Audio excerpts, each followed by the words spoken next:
The house is lonely without my sister here. I don't like being left alone with my thoughts, but she will be home soon. Sometimes, even when she is here, I see things, hear things. Earlier today I saw a flash of a car in a parking lot. The driver's door was open and there was a woman sleeping in the passenger seat. But then I was in my bedroom and knew I had had another one of the visions I talked to Dr. Turner about. I decide to take a bath while I wait for her to get home. I run the water and strip down before getting in. The tub is awkwardly shaped. I cannot lean back properly without my back sliding down, so I press more weight into my backside to keep me upright. This is an unsatisfying solution. The bathtub now subtly digs into me. I am squatting in the tub, an animalistic kind of squat, ready to leap. Gnarled talons on my feet dig stubbornly against the ceramic. I move one slightly, scraping the nails against the tub, a low cacophony echoing through the room. I blink. I am again seated. My arms are hanging limply over each side of the tub. I pull them into my torso, hugging my naked body slightly.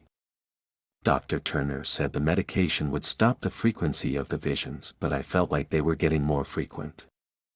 I firmly press my fingers into the wet skin of my arms, trembling slightly. I am in the basement. I hear whimpering and grin at the musicality of it. The thick, sweet scent of fear hangs heavy in the room and I shiver with pleasure.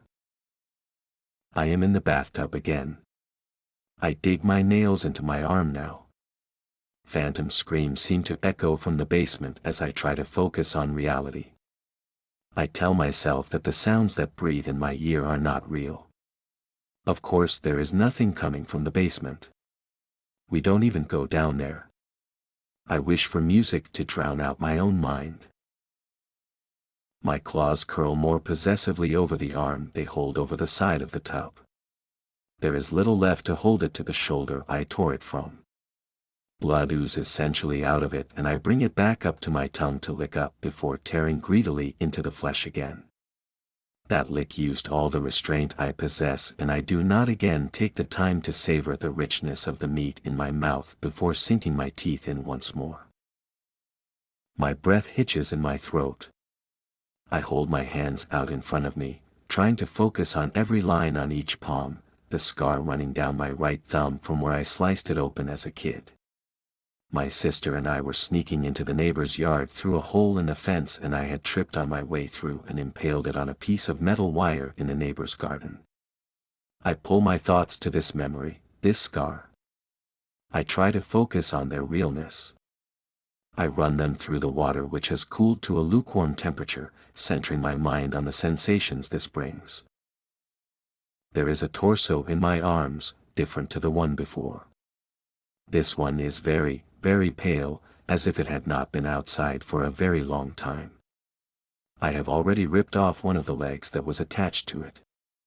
I look to where the remains of the last one lie, tossed next to the sink. I once again tear through flesh, gobbling with a deranged fervor, until little is left but bones, teeth, and tufts of hair, all with chunks of meat still attached to them. I do not pick them clean. I throw it, too, on the pile with the other one. The bath is now filled with blood a few inches deep. I scoop it up and drink it down as if it were my first and last drink. The whiteness of the walls is startling. Blood pounds in my ears and I feel my head begin to spin a lot. I once again tell myself to focus back on my surroundings, like Dr. Turner told me to. The slight yellowing of the grout between the tiles. The grayish tinge to the bath water. The obnoxious fluorescence of the light bulb.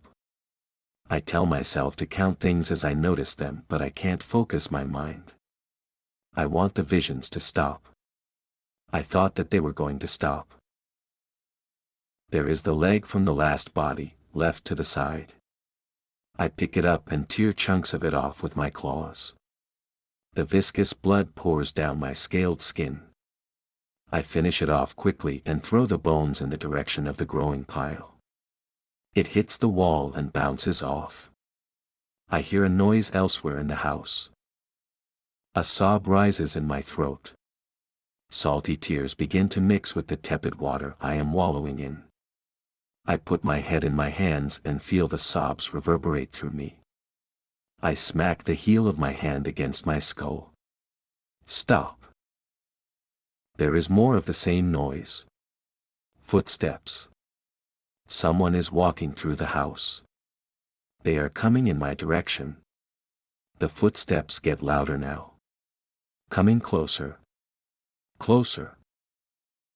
I curl my knees into my body. They are outside the door. I cry louder. They are opening the door. The handle is turning. A blood-curdling scream tears through the room from the doorway of the bathroom. There is a sloshing sound as I leap from the bath that I am out of the bath. I sink my teeth into her throat. My mouth is full of blood that is not mine. A deep, satisfied groan rumbles from my throat and I go in for more.